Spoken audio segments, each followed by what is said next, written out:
Hi friends, നാളികേരം ചേർക്കാതെ തന്നെ ഇതുപോലെ നല്ല തിക്കായിട്ടും നല്ല ടേസ്റ്റി ആയിട്ടും സോഫ്റ്റ് ആയിട്ടുള്ള ഒരു അടിപൊളി പനീർ മസാല നമുക്ക് തയ്യാറാക്കിയാലോ.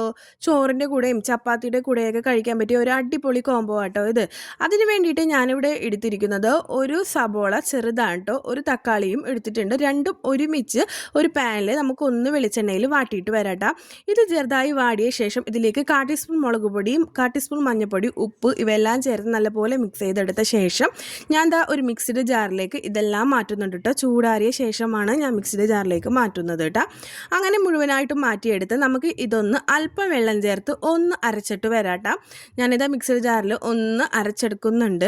ഇതുപോലെ ഫൈനായിട്ട് അരച്ചെടുത്ത ശേഷം നമ്മൾ നേരത്തെ വാട്ടിയ ആ പാനിൽ തന്നെ ഈ മിക്സ് ഒന്ന് ഒഴിച്ചു കൊടുക്കാട്ടോ. എന്നിട്ട് ഇതൊന്ന് നല്ല പോലെ തിളയ്ക്കാട്ടോ.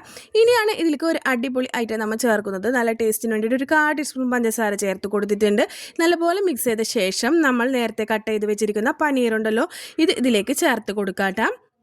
നമ്മൾ എല്ലാ പനീറും ഇതിലേക്ക് ചേർത്ത് കൊടുത്ത ശേഷം നല്ല പോലെ മിക്സ് ചെയ്ത് ഒന്ന് തിളപ്പിക്കട്ടെ. നമ്മുടെ പനീറിന് അധികം വേവൊന്നുമില്ല, 2 തിളയ്ക്കുമ്പോഴേക്കും ഇതിവിടെ റെഡി ആയിട്ടുണ്ടാവും. അതിനുശേഷം ഞാനിവിടെ ചിക്കൻ മസാലയായിട്ട് എടുത്തിരിക്കുന്നത്. നിങ്ങൾക്ക് ഗരം മസാല ചേർക്കണമെങ്കിൽ അങ്ങനെ ചേർക്കാം. ഞാനിവിടെ ചിക്കൻ മസാലയാണ് എടുത്തിരിക്കുന്നത്. ഒരു 1/4 ടീസ്പൂൺ ചിക്കൻ മസാല വരെ ഞാൻ ഇതിൽ ചേർത്തിട്ടുണ്ട്. 1/2 ടീസ്പൂൺ ആണെങ്കിൽ അങ്ങനെയും ചേർക്കാം കേട്ടോ. എനിക്ക് കുറച്ച് ഫ്ലേവറേ ഇഷ്ടമുള്ളൂ, അതുകൊണ്ട് കുറച്ച് ചേർത്തുള്ളൂ. ഇതുപോലെ മിക്സ് ചെയ്ത് കൊടുത്ത് നമ്മുടെ പനീർ മസാല ഇവിടെ റെഡി ആയി കഴിഞ്ഞു. ഇനി നമുക്കിത് ചപ്പാത്തിയുടെ കൂടെ സെർവ് ചെയ്യാട്ടോ.